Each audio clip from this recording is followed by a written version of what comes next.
Oi, gente, está no ar o R7 Fala Comigo e hoje eu tenho a honra de receber aqui a atriz Ingrid Conte, que está brilhando como Naamá na série Rei. Seja bem-vinda, Ingrid. Obrigada, Michele. Estou muito feliz de estar aqui.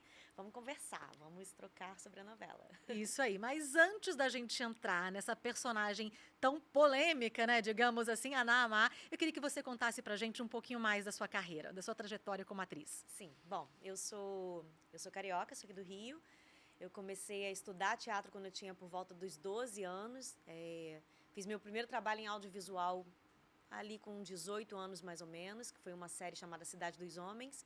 E desde aí estudei, né, me formei na CAL, Casa das Artes das Laranjeiras, que é uma escola de teatro, de interpretação para atores aqui no Rio de Janeiro. E desde então venho emendando trabalhos no audiovisual, fiz teatro, cinema, teve uma época que eu fiz muita publicidade também. E lá se vão 26 anos, vou revelar minha idade, 26 anos de carreira. E agora, né, você também passou por várias casas aqui na Record, várias novelas, e agora, Naamá, na série Reis, uma personagem um tanto polêmica. Sim. Começou ali com uma personagem muito misteriosa, como a narradora da série. Uhum. E como é que foi para você lidar inicialmente com essa personagem que ninguém sabia quem era ao longo de algumas temporadas?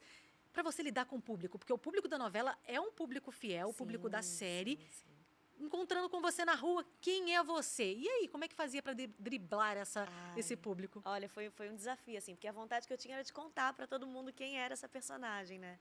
E desde o início da série lá, na primeira temporada, existia esse mistério em torno da identidade da personagem, do filho também. E vou te dizer, muitas das coisas, das histórias da personagem, nem eu sabia. Então, a gente tinha o mínimo de informação para poder construir a personalidade, né, dessa personagem, mas muitas coisas eu só fui descobrindo ao longo do caminho, ao longo do processo. Então, acho que o desafio maior mesmo era esse, assim, de como construir as camadas, né, os nuances dessa personagem com tão pouca informação. E desde o início eu recebi muito carinho, muita curiosidade das pessoas sobre quem seria essa personagem. E quando foi revelada, muita gente acho que já desconfiava, assim, mas quando foi revelada foi um momento, ai, que bom, agora eu posso falar realmente quem é e agora a gente pode viver essa história junto de fato, né? E como foi para você essa preparação para viver a Amonita, a Sulamita de Salomão? Sim, foi muito especial. Eu tive uma pessoa ao meu lado o tempo todo, desde o início, que foi a Fernanda Guimarães, que é a minha coach. E sem ela, essa personagem não existiria, assim, porque ela me ajudou muito a compor todas as camadas, né, da personagem. A Fê me ajudou muito também, porque eu faço outras personagens dentro da série. Então, como construir de uma forma muito sutil e não caricata, né? Essas diferentes personagens, né, com diferentes temperaturas, com diferentes histórias. Caracterização também ajudou bastante. Eu amo esse momento da caracterização da personagem, porque é quando você começa a visualizar de fato quem vai ser aquela personagem. Então foi um desafio delicioso. Eu costumo falar para todo mundo que eu estou vivendo vários trabalhos em um só, assim, né, de poder compor todas essas personagens diferentes. Sim, são três. Antes da Naamá ser revelada, ela foi a mãe de Naamá, a Ashma. Isso. E aí, quando a Ashma apareceu, muita gente já tentou associar a Ashma com a narradora misteriosa, mas uma coisa não encaixava na outra. Como é que foi isso? É engraçado que eu acompanho muitas redes sociais, assim, e as pessoas começam a criar teorias, né? Então, quando a Ashma apareceu, as pessoas tentaram encaixar mais ou menos quem seria ela na história. Mas aí tinha uma coisa também de uma energia diferente da personagem, né? Porque a pessoa via a Ashma e via a narradora naquele momento e falava, bom, Muito são diferentes. iguais, mas são diferentes, né? Tem energias diferentes ali de composição. E, de fato, a gente criou a Ashma como uma mulher. Ela era uma ativista, né? Então, a Ashma era muito da ação. Ela era menos sensorial, ela tinha menos esse lugar da narradora, da Naamá. E era mais uma coisa de que era uma mulher que precisava resolver. Era uma mulher que não tinha muito tempo para sentir, então vamos para ação. Então ela de fato tinha uma energia mais bruta, assim, né? Até uma coisa que a gente falava, o carinho dela com os filhos era diferente. Enquanto Naamá tinha um carinho que era mais sensorial, com o filho, com o Roboão, a Ashma tinha um carinho que era mais bruto, né? Sim. Era uma coisa, era muito amorosa, era uma família muito amorosa, Mas era um carinho mais bruto, porque ela precisava resolver. E correu muitos riscos. Correu muitos riscos. E era uma delícia fazer essa personagem, né? Porque era cena de ação, tudo que a narradora não tinha naquele momento. Sim. A Ashima veio com isso, assim. Então, foi muito gostoso de fazer a Ashima. E aí veio Naamá, cresceu Naamá. Cresceu Naamá. Isso. E começou a ter aquele olhar desde pequeno até, né? Com Salomão, Sim. quando Salomão a salvou ali naquela cena ainda criança. Foi a partir dali que ela começou a ter um olhar diferente para o rei? Sim, ela se apaixona por Salomão desde a primeira vez que ela o vê, né? Naquele acidente ali de cavalo. Sim. E é até legal porque tem uma cena da 9ª temporada, que é quando eu tô voltando Ela relembra. da Síria, quando o resgate do navio do Rezon, né? Sim, sim. Que quando eu pulo ali no mar e Salomão vem me salvar, que é quase como um flashback de tudo aquilo que ela viveu lá no início. Então, de fato, Salomão para Naamá foi um amor à primeira vista. E ela sempre foi completamente apaixonada por ele. E isso foi muito lindo, mas também foi a grande perdição dela, né? Porque é um amor que é maior do que o amor próprio dela, é maior do que o amor dela por Deus. Então, acabou se tornando um amor muito obsessivo, que não faz bem, não é saudável. E esse vai ser o grande aprendizado dela. Tanto que ela acaba... tudo começou com ela. Foi ela que buscou Salomão, tentou conquistá-lo através daquelas cartas, né? Um tanto até picantes, vamos dizer assim, em alguns momentos. Naamá. E a partir daquele momento... Então, a partir daquele momento é que ela fisga o coração de Salomão e começa, de fato, aquela paixão avassaladora. Exato. A Naamá, ela é muito passional, né? Ela não tem muito tempo entre a emoção e a razão. Ela sentiu, ela agiu em função do que ela sente. E foi correspondida? Foi correspondida, mas acabou se atropelando muito nesse processo. Por amar demais esse homem, por ter esse amor maior do que tudo na vida dela, ela acabou ultrapassando os próprios limites. E isso trouxe muitas consequências para ela, né? Ela acaba errando muito em função desse amor passional que ela tem. Tanto que Naamá nunca, na 9ª temporada, ela chega a cometer muitos erros, mas ela nunca foi uma vilã. Sim. A Naamá, ela é muito passional e por isso ela erra. Ela é muito humana, né? Então, acho que por isso que as pessoas se identificaram bastante com ela. Exatamente o que eu ia falar. Muitas pessoas, inclusive, do lado de fora, acabaram pegando as dores de Naamá e trazendo para a vida, justamente porque aqueles erros que Naamá cometeu ali durante a série, se entregar por uma grande paixão, investir, dar tudo de si, esquecer de si mesma, inclusive. Muitas pessoas se identificaram com Naamá por isso. Como que você vê nos dias de hoje, né, essas pessoas que justamente se identificaram com Naamá e agora estão tomando a frente aí de discussões, defendendo com unhas e dentes Naamá e não aceitando o desenrolar de toda a história? É engraçado, assim, né? Porque eu acho que ela teve uma construção tão humana, tão intensa na 8ª temporada, que quando ela começa a cometer erros na 9ª, em função das dores, em função da mágoa que ela sente, né, de se sentir rejeitada, as pessoas acabaram passando pano para as atitudes dela, né? As pessoas compreendem, porque elas se identificam, porque quem nunca, né? Quem nunca viveu uma grande paixão que nos cega e a gente acaba se atropelando nesse processo?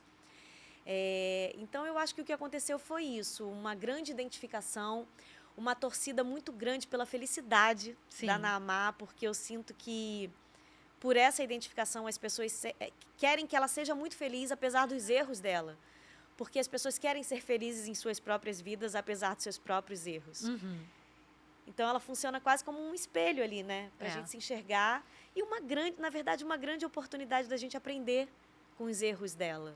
Né? Ali a gente está vendo todas as consequências que podem ter em função dessa falta de racionalidade, dessa falta de autoconhecimento, de conexão com Deus.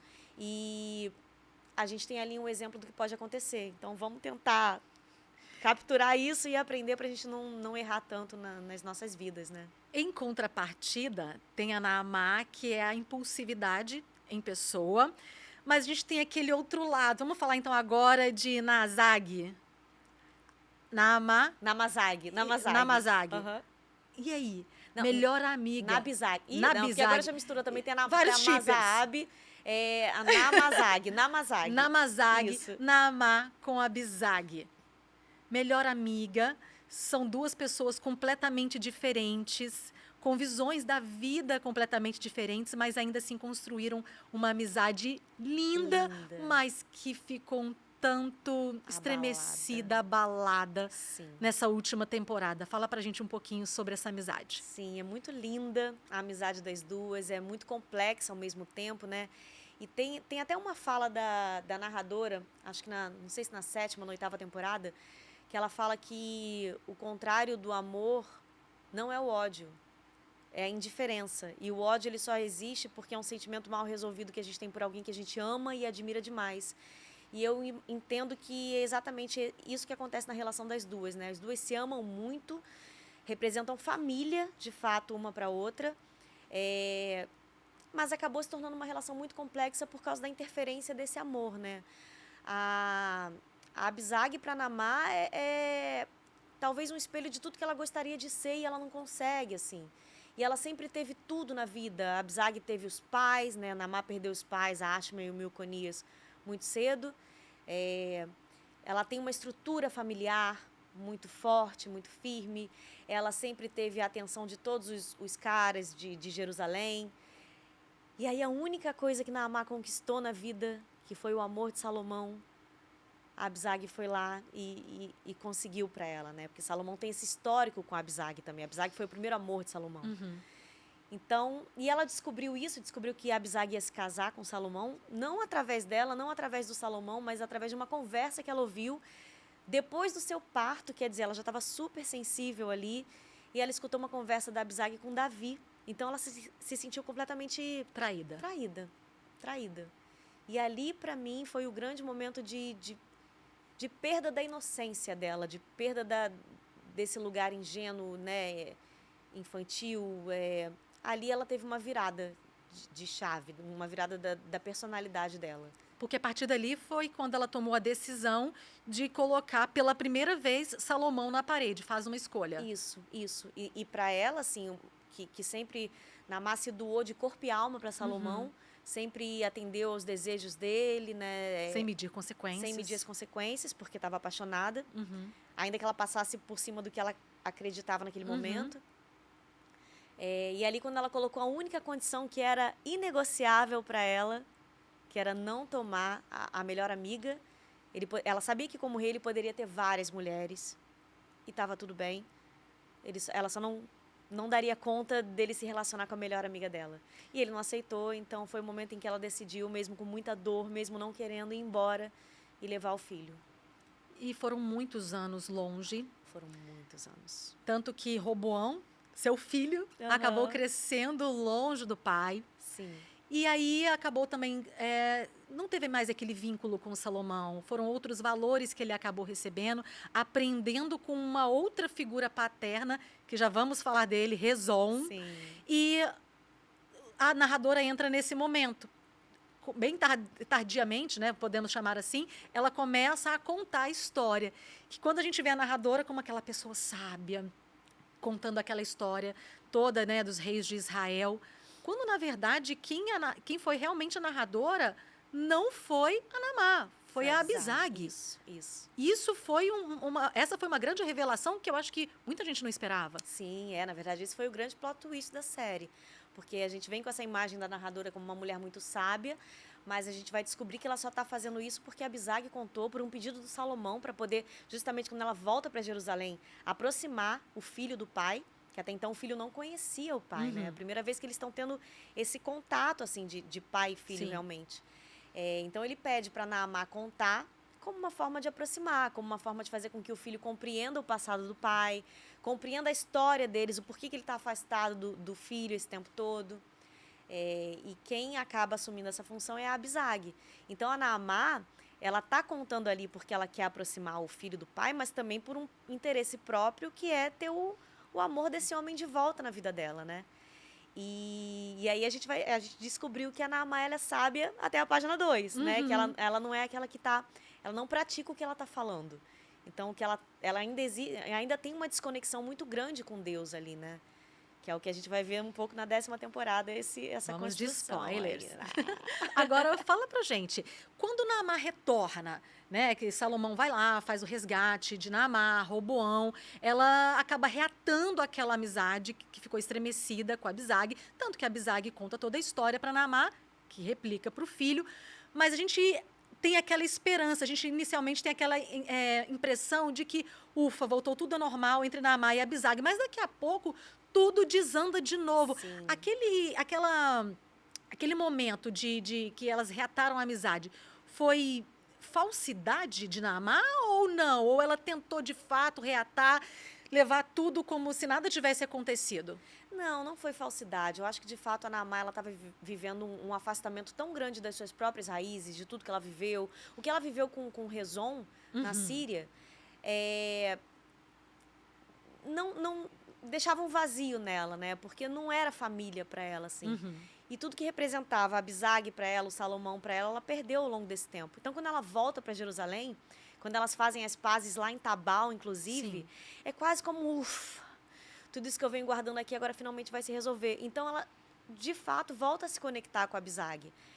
Mas ela não consegue esquecer o passado.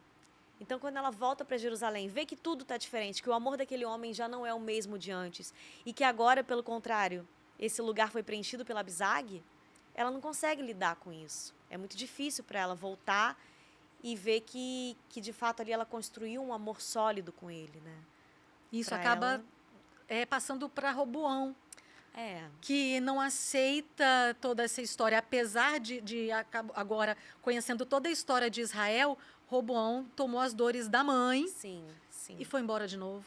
Roboão. Exatamente. Ele vê que ali, de fato, ele não vai ter a família que talvez um dia ele imaginou na mente dele, né? Na cabeça dele. E aí ele tem essa atitude drástica também de abandonar tudo e fugir para ficar com o Rezon. Pois é. E aí, Rezon e Naamá? O que acontece? Naamá vai atrás de Rezon. Olha eu tentando, né, puxar um pouquinho da história. Porque Rezon, de fato, apesar de ser um grande vilão, ele ama Naamá. Até porque ela tinha a mesma feição, as mesmas características da Adara, que foi a sua terceira personagem, Sim, né? sim, que você sim. acabou vivendo ali um tempinho mostrando a cena. Você é muito parecida, a Naamá é muito parecida com a Adara, que é a esposa que Rezon perdeu. Isso. E é por isso que ele tem essa obsessão por Naamá. Exato. A Adara é uma personagem que ela vem para explicar o porquê dessa obsessão, né? Porque Rezon, desde o início, quando ele olha Naamá, ele fica completamente apaixonado, obcecado por ela. E aí vai explicar o porquê. Ele me sequestra e me leva para morar na Síria com ele. E ele tá ali para oferecer tudo o que Naamá gostaria de ter de Salomão. Mas não é Salomão, é Rezon. Só que é muito legal, assim, a gente entender que tipo de amor é esse que ele sente por ela, né? Porque é um amor obsessivo. Da mesma forma que Naamá é obcecada por Salomão, Rezon é obcecado pela Naamá. Então, eu acho que esse até é o ponto de conexão dos dois, assim, essa forma de amar. E aí a gente até torce, as pessoas na rede torceram bastante pelo #Nazon, porque são duas pessoas que têm um passado de muita dor e que poderiam se ajudar, poderiam se curar e ficarem juntas, né? Mas eles não conseguem, então eles acabam se fazendo mal. Então se torna um amor também que não é saudável, e tanto que ele explode com ela quando ele vê que não vai ter o amor dela, quando ela resolve de fato apresentar o filho para o Salomão, ele explode com ela. E é um amor que aprisiona também, né? E agora, 10ª temporada já começou, né, a ser gravada, mas esse final, esse último capítulo foi surpreendente para todo mundo. De fato, a série terminou tipo, meu Deus, e agora o que vai acontecer? Naamá, praguejando Abisag, queria que você morresse. E, de fato, ela ali foi para ter o filho e a gente ficou naquela interrogação. O que vai acontecer? Será que o que Naamá realmente desejou ali naquele momento vai acontecer? Será? Vamos ter que acompanhar a 10ª temporada para saber.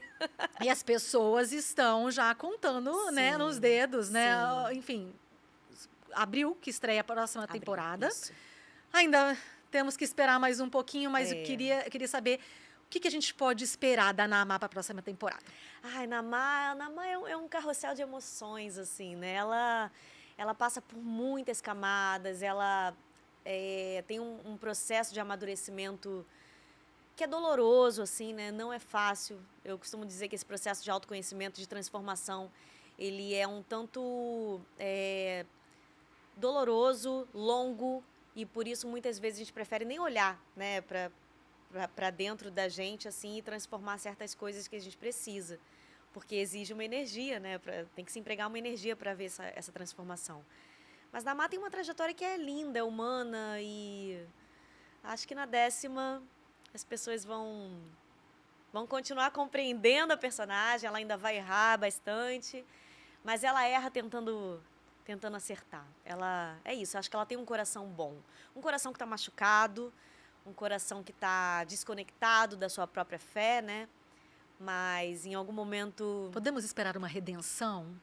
Ai, tomara! Bacana, eu tô tentando puxar, gente. Eu tô tentando, Tomara. mas tá difícil. Ela merece. Eu acho que ela merece ser feliz, assim. Eu acho que ela merece Com muito. certeza. E para a gente finalizar, Ingrid, como a gente falou, muitas pessoas acabaram se identificando muito com a personagem, né? Com a Naamá, que é uma realidade que a gente vê muito hoje em dia com relação às mulheres. Então, para finalizar, eu queria que você desse um conselho para a Naamá, como Ingrid, um conselho para a Naamá, personagem, e para tantas Naamás que a gente vê por aí, que inclusive estão acompanhando essa série, identificaram tanto com a personagem.